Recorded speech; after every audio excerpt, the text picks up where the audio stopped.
How stupid can we be? How stupid can we be, man? Oh boy. Look, this game tonight was lost by us more than the Phoenix Suns wanted. I know I know my guy, man, Hitman X Man gonna come up in here, probably rubbing it in, talking his shit, you know what I'm saying, poking his chest out, shout out to Hitman X. And shout out to Suns Nation, man. They came back in a tight one. They beat us 114 to 109. We had the game. We had the game. Uh, Look, I'm just gonna say right off the bat, each and every time that Monty Williams and Doc Rivers meet up, Monty Williams outcoaches the shit out of Doc Rivers. His protege, his protege, Doc Rivers' protege. He came up under Doc Rivers. Everybody knows that. Started off with Doc Rivers in Orlando, and he pretty much can make better adjustments down the stretch than what Doc can do pretty much the whole entire game. Listen, Doc Rivers rotations, even him being uh, in this stage of his career, are extremely suspect. You know, Doc Rivers, man, he's never been the X's and O's guy. He's never been the one to make the proper adjustments that he needs to make. Now, just to recap everything, we started off the game pretty good, neck and neck, as we're supposed to. We're playing the best team in the league, but we feel like we're one of the best teams. You know what I'm saying? And we arguably have who some people in a lot of people's eyes the MVP, but that really doesn't mean shit when you're playing a team like the Phoenix Suns. Can't wait till Friday. Trade rumors are hurting both our team. Well, they're not hurting our. They're not. It's not hurting our team. Maybe for you. Wait, what? Salute to you. I mean, we know what's going on in Brooklyn, but it's not hurting us. Now, what did hurt us though? Wait, what I will tell you this: we wanted to get our hands on who Indiana got, which was Halliburton. A lot of people feel like you know the Sacramento Kings made a terrible decision. I'm not going to go that far to say that they made a terrible decision, but if you have your chance, they had their chance to pull the trigger on Ben Simmons. They had their chance to pull the trigger on Ben Simmons, and we wanted Halliburton. And we wanted Halliburton, and we wanted. I've been talking about it the whole entire season. We wanted Halliburton, and we wanted Buddy Hield, and even De'Aaron Fox. But a lot of people feel like you got rid of your future, and I like Halliburton. You know what I'm saying? But I mean, Sabonis to me, and people can disagree with me if they want to, even though I know that he looked at the fact that Sabonis is, him being Sabonis is the guy who you want. He's a monster. Now Jeremy Lamb, I know some people question that. They question Jeremy Lamb and stuff, but you know, for for the most part, we're fine. We're in a great position. I think the thing that a lot of people want to see Tonight, Tobias Harris proved that he didn't need to go anywhere because Tobias actually kept us in it. He hit a crucial three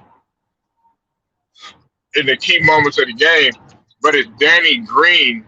Like I told you, if anybody would looked at the game, Danny Green is the one that he's just losing his value. Seth, I don't want him to go anywhere, but Seth is not untouchable. And Doc, I'm gonna be real with you. Doc is gonna hold us back, and I like Doc, man. I respect him a lot, but he's gonna hold us back from a lot of things, more so than the players.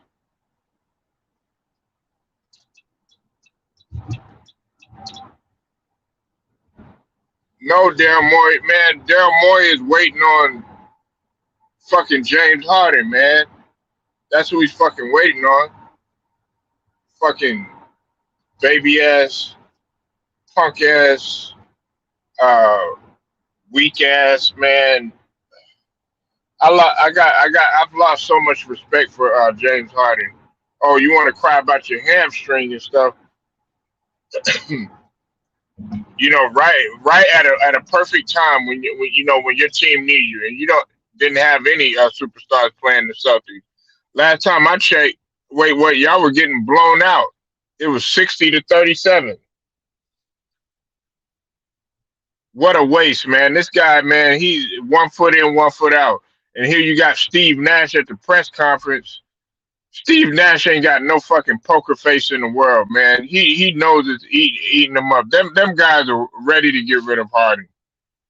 They're just doing whatever they can to try to work the best out of it. Harden does not want to be there, and he's already put out there that he wants out. He wants to test the free agency, and then on top of that, listen, the media is going to do everything that they can to send smoke screens. They already got Ben Simmons. The report came out that he's working out hard as hell, but then again, they're also saying that Joel Embiid is up in there saying he doesn't mind if he comes back. So what does that tell you? Come on, people, y'all are moving slow. You know what I'm saying? Wait, what?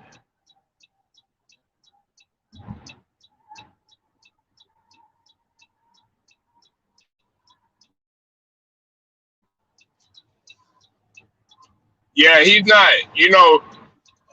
I got to tell you what. Wait, what? He's not managing personalities very well. Steve Nash is. This is where Steve Nash has to kind of prove himself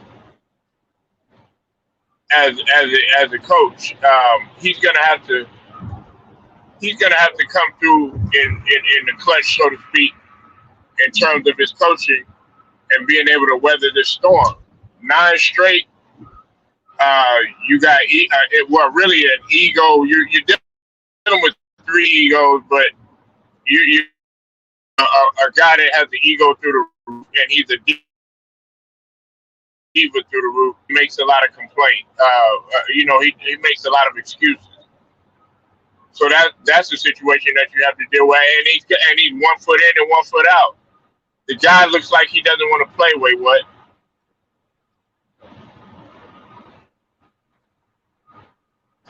He does not look like he wants to play. And I tell you, the whole season, it wasn't anything personal. I happen to think that, listen, when it's all said and done, Kevin Durant on his shit and is really playing. He's pretty much the most skilled player in the NBA. You know,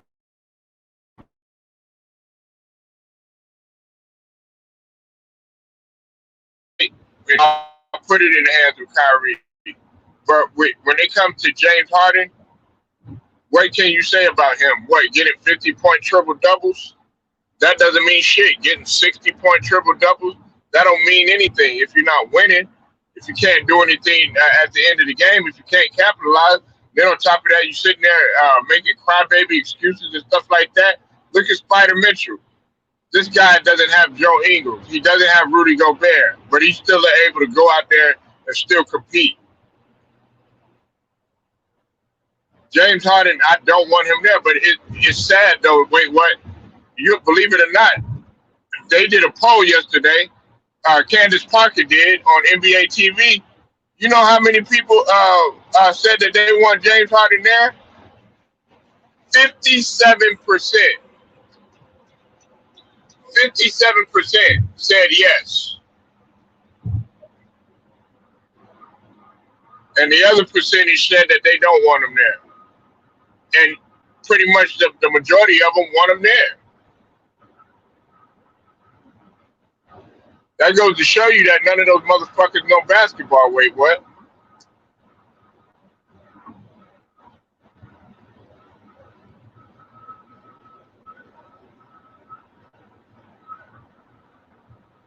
Help KD MVP cases.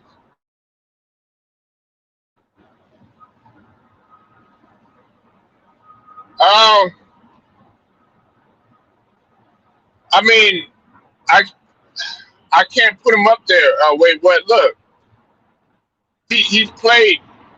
He's played. You know, in terms of him being the only one that's showing up. I mean, yeah, okay. If you want to feel great at putting him up there, but has he outplayed Joel Embiid? No, and you know he hasn't even been as durable as Joel Embiid. And whoever thought that I would say that. Has he been able to do the things that Jokic has been doing? Nah, he hasn't. Has he been able to do? You know, has he been as impactful as say a John Moran? No, he hasn't. So that's the only thing. But it's not taking anything from, you know, going on what, 3 weeks now? You know, a month now. You know. And then he got to come back. I'm not taking anything away from him, but see, people also question your record. We're doing this against, you know, mediocre teams. While John Morant, he's doing this against Golden State. He's doing this against, teams that are well above 500.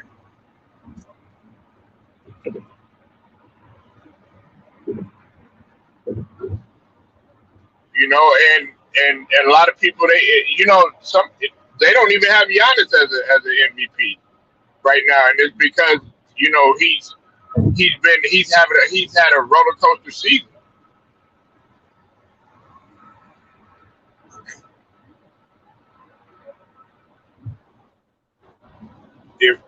If he come back and finish, I don't know. Wait, what? Listen, that's a tall ass task.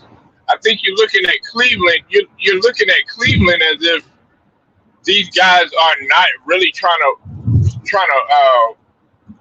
take whatever risk it means to build a championship squad. I think you're not looking at Chicago as you're looking at Chicago as if these guys are just like not competitive.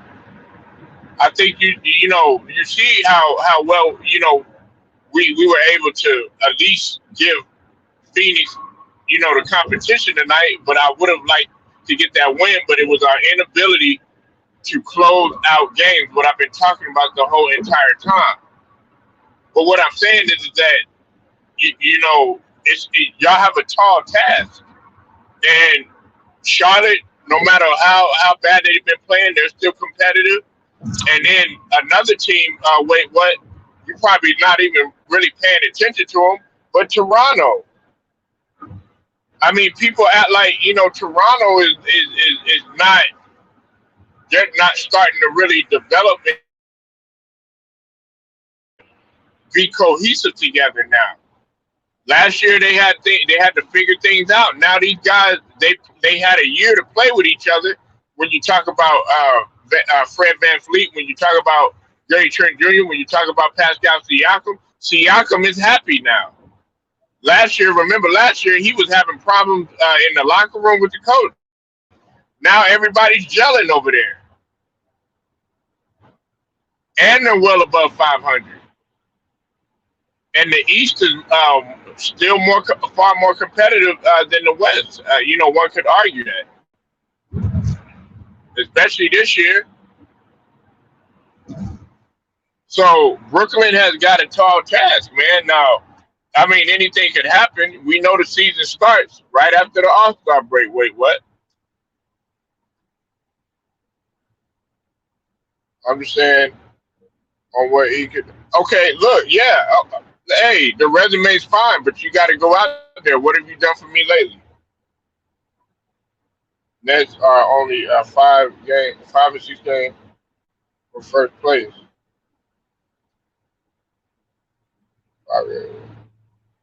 Yeah, but listen. You see, with that logic, though. Wait, what?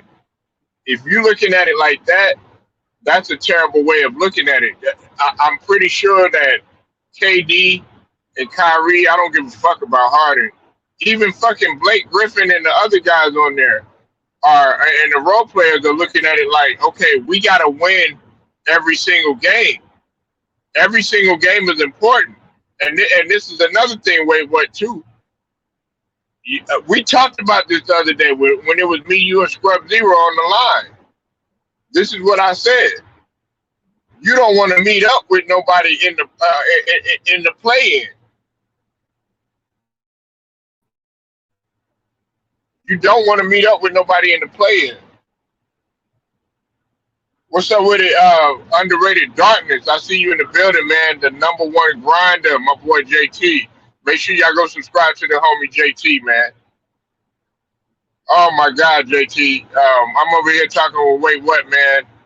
Both of our teams, well, his team is struggling in Brooklyn and Philly. You see, just horrible down the stretch, man.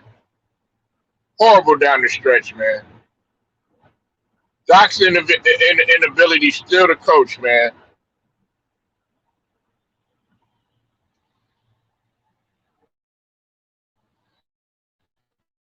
It's just Mr. Ass shot.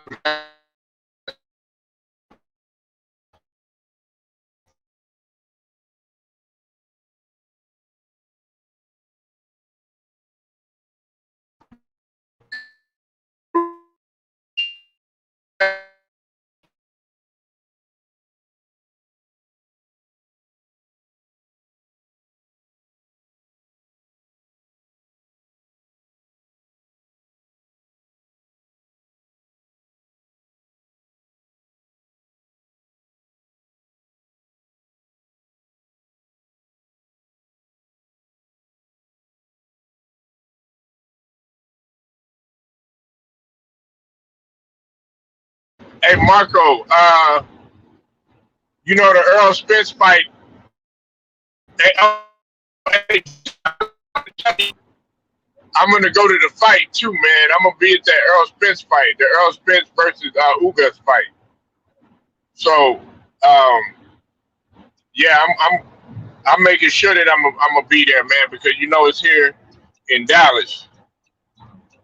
But Marco, man, yeah, Earl Spence is gonna be fighting Ugas at AT&T, man, at the Cowboy Stadium.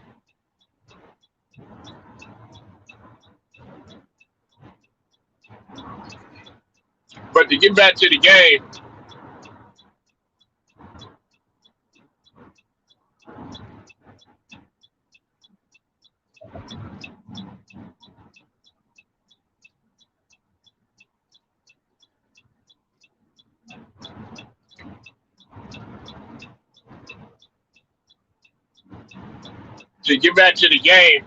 um,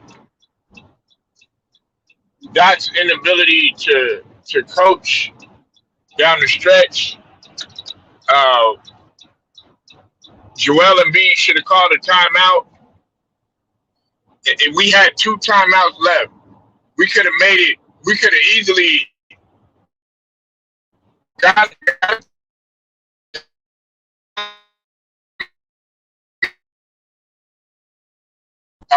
I don't think and see Maxey and Seth Curry had a horrible shooting night. Maxey only shot 5 for 16, which was so unlike him. And what's it called?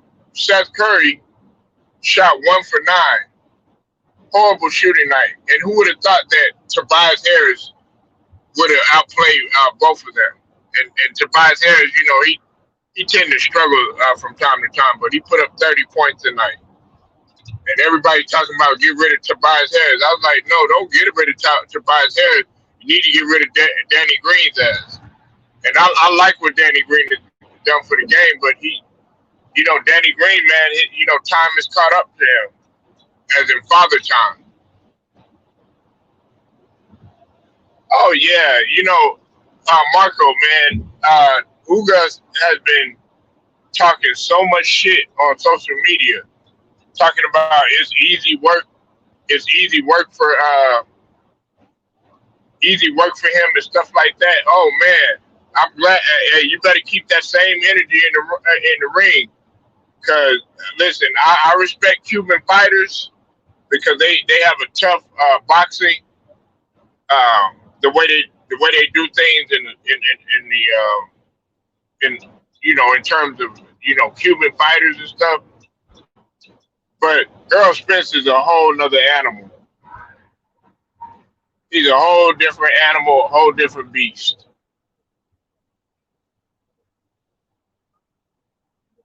And you think that you're just gonna come in there and just you first of all you fighting on his turf. You fighting in his land. You know what I'm saying? You fighting on his turf. And then on top of that, this is a unification. So what makes you think that anything is gonna be easy for that shit? This ain't Manny Pacquiao. Exactly. This is just a little tune-up fight. We know who Earl Spence wants, but that's a business. That's a problem with the business. That's we're having hell now. Crawford is having hell with that. But then also Marco, you got Canelo getting ready to face Charlo. Canelo's getting ready to face Charlo, so they coming back to back to back. And then of course Gervonta Davis getting ready to fight too. So it's back to back to back, and everybody's been bracing themselves to see Canelo versus Charlo, and then of course they're ready for Errol Spence to get back in the ring. But everybody wants to see Errol Spence fight Terrence Crawford. That's who they really want to see.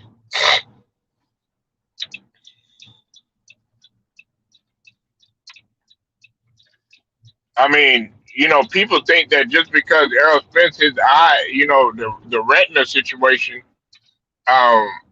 they think that he's lost a step or something like that, or even with the car accident and all this other stuff. Man, Earl Spence, man, y'all don't know this guy, man. This guy is mentally capable, as well as physically capable of defeating anybody, and is a beast of the highest order, an absolute beast of the highest order.